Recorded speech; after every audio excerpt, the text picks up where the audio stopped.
Empirical studies है, report है, ministry से लेकर यूनिवर्सिटीज में बहुत है, लेकिन इसके जो बाकी अगर हम पॉलिसीज करते हैं तो लोग पर्यावरण की भी बात करते हैं, तो लोगों के लाइफ के साथ और पॉलिसीज किया तो मैं पॉलिटिकल इकोनॉमी का कोर माना, चूंकि मैं फार्मर्स मूवमेंट के साथ काफी लंबा समय तक जुड़ा रहा, उसका स्टडी भी किया,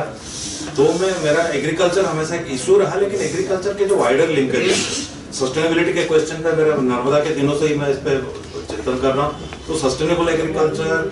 क्लाइमेट चेंज की चर्चा हो रहा है, इनके सारे इंटरसेक्शन पे कैसे काम कर रहा है, तो उसके लिए मैंने पेपर भी लिखे हैं शायद के लिए, फूड क्राइसिस और एग्रीकल्चर और एग्रेरियन डिस्ट्रेस एनवायरनमेंट के रिलेशनशिप पे। लेकिन ये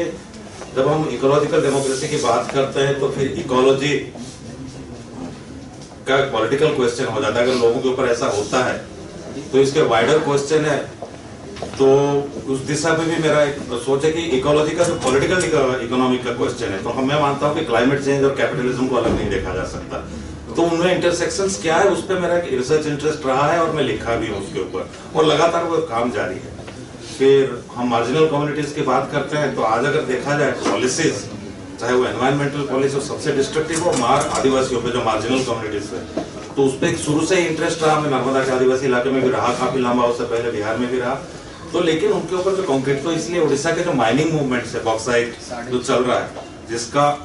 एनवायरमेंट के साथ सीधा रिश्ता है, और एक जिस लाइफस्टाइल को हम बोलना चाहते हैं कि यही दुनिया को बचा सकता है, वो लिंकेजेस तो आदिवासियों के ऊपर, तो एक आदिवासियों के ऊपर मैं बॉक्साइट मूवमेंट और उसके साथ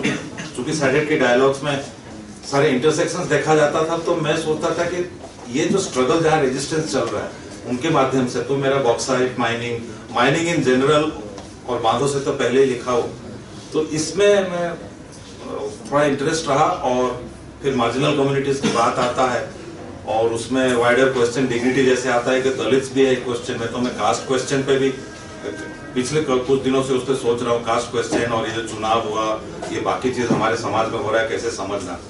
तो उस पर मैं काम कर रहा हूँ। और बस यही रहे। जहाँ तक सुझाव की बात, तो बार बार उभर के आ रहा है पॉलिटिकल इकोनॉमी और पॉलिटिक्स, अगर ये है तो ये मानना है कि अगर कुछ पॉलिसीज ये सब इनके लिए जिम्मेदार है, तो ऑल्टरनेटिव क्या है, ऑल्टरनेटिव अगर पॉलिटिकल है तो कैसा पॉलिटिक्स होगा। तो इस कॉन्टेक्स्ट में एक सीरियस काम जो होना चाहिए कि मेरा मान लिया कि सारा पॉलिसी कहीं ना कहीं एक नेशन स्टेट के कॉन्टेक्स्ट में हो रहा है, तो आज के नेशन स्टेट अगर फ्यूचर कैसा होना चाहिए और पॉलिटिकल फोर्स कैसा होना चाहिए, कॉन्क्रीट सिस्टमिक ऑल्टरनेटिव क्या होना चाहिए, इससे एडिशनल काम अगर फोर साइडेड में तो अच्छा हो, तो मैं भी उस पर कॉन्ट्रीब्यूट